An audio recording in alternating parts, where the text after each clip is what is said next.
Assalamualaikum warahmatullahi wabarakatuh.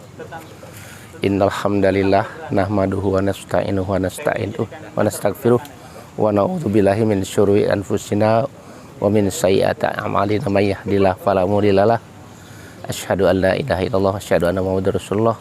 Allahu ghayatuna wal ikhlasu mabda'una wal islahu sabiluna wal mahabbatu syi'aruna nu'ahidullah ala sidqi wal ikhlasi wal yaqin wa talabi ridallahi fil amal baina ibadihi bitawakkuli alaih.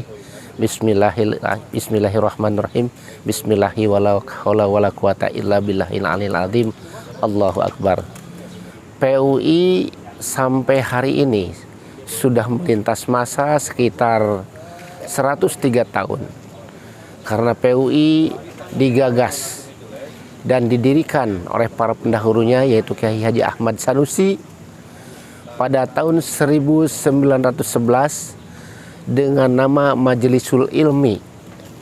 Nah, kemudian Majlisul Ilmi adalah kumpulan halakoh-halakoh keislaman yang dalam penguasaan Belanda ketika itu, di mana satu saat Majlisul Ilmi ini bermetamorfosis menjadi Hayatul Qulub, yaitu pada tahun 1917.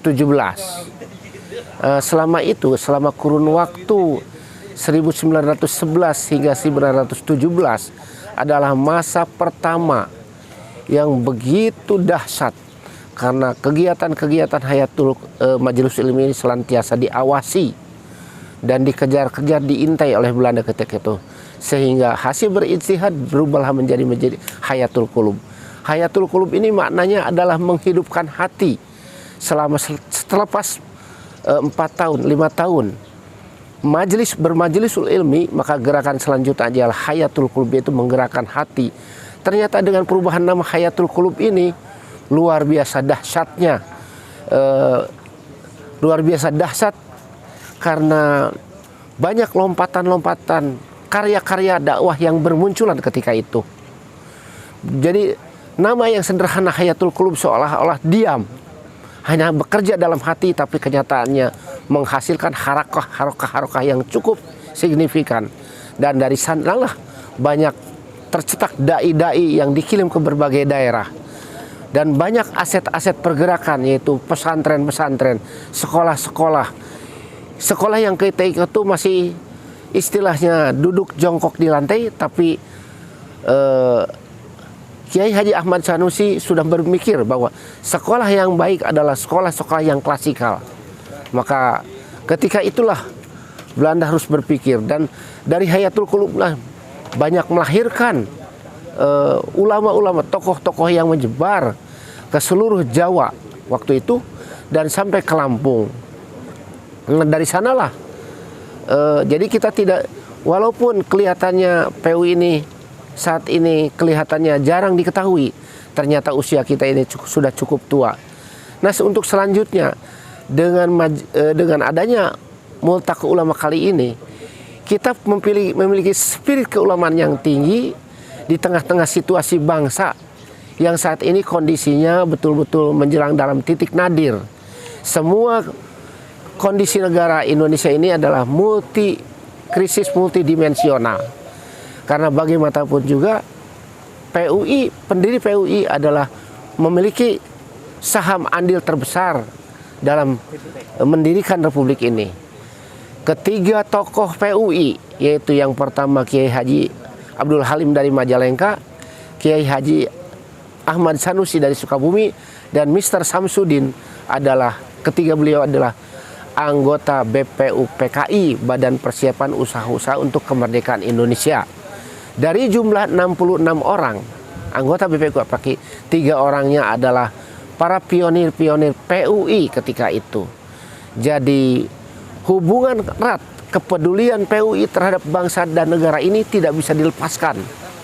Bahwa PUI adalah pemilik saham yang besar. Untuk itu PUI berkepentingan agar NKRI ini tetap utuh dan memberikan kesejahteraan kepada seluruh bangsa dan rakyatnya, tanpa memandang agama, apalagi bangsa Indonesia penghuninya adalah masih hampir 90% adalah umat Islam. Maka Jangan pisahkan, jangan coba-coba berani pisahkan antara PUI dengan NKRI. Jangan coba-coba pisahkan antara PUI dengan Pancasila. Karena produk BPUPKI salah satunya adalah Pancasila, yaitu sila ketuhanan yang Maha Esa, yang dulu ada tambahan dengan pertama adalah sila ketuhanan dengan kewajiban melaksanakan Islam, melaksanakan ajaran agama Islam bagi seluruh pemeluk-pemeluknya. Kemudian yang kedua adalah kemanusiaan yang adil dan adab. Yang ketiga persatuan Indonesia. Yang keempat adalah kerakyatan yang dipimpin oleh hikmah kebijaksanaan dalam permusyawaratan perwakilan. Dan kelima adalah keadilan sosial bagi seluruh rakyat Indonesia. Itulah tujuan final dan kompromi PUI dalam bingkai BPUPKI. Maka adalah sangat naif dan sangat jahat bila ada tuduhan bahwa umat Islam anti Pancasila adalah salah. Pancasila yang benar menurut PUI adalah Pancasila yang termaktub di dalam preambul pembukaan Undang-Undang Dasar 45, yaitu di alinea keempat. Sekali lagi, tidak bisa Pancasila ini pras menjadi Trisila bahkan Ekasila bila pemikiran itu dipaksakan, diundangkan di dalam DPR yang saat ini sebenarnya adalah sebuah pengkhianatan kepada bangsa Indonesia oleh pada para founding father. Dan entah bentuknya seperti apa Indonesia ke depan apabila dasar negara Pancasila ini diobok-obok dan dirubah-rubah. Bahkan kita sempat di era-era yang lalu umat Islam dibentur-benturkan dengan Pancasila. Padahal Pancasila adalah buah karya besar umat Islam, pengorbanan besar umat Islam demi bangsa ini untuk lepas dari penjajahan dan untuk menghidupkan perdamaian dunia yang abadi.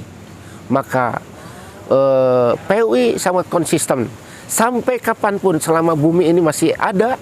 Maka PUI tetap komit terhadap negara kesatuan Republik Indonesia dan Pancasila sebagai bingkai pemersatu bangsa. Agama apapun akan diakui sebagai anak bangsa yang berhak hidup di udara dan tanah yang kita cintai ini, tanah dan bumi yang dianugerahkan Allah Subhanahu wa taala, yang dihuni 80 tahun oleh mayoritas umat Islam. Sehingga umat Islam Indonesia diperhitungkan di muka dunia internasional dan berperan bagi perdamaian dunia, kesejahteraan umum, dan mencerdaskan kehidupan bangsa ke depan. Untuk itu akhirnya mari dengan Multaqa Ulama kali ini mudah-mudahan PUI memberikan sumbangsi dan kontribusi pemikiran konkret, yaitu berupa teraplikasinya kembali nilai-nilai yang selama ini dianut di dalam oleh umat Islam, yaitu nilai-nilai Al-Quran dan Sunnah dalam mengisi kemerdekaan Republik Indonesia yang kita cintai ini. Terima kasih, itu saja.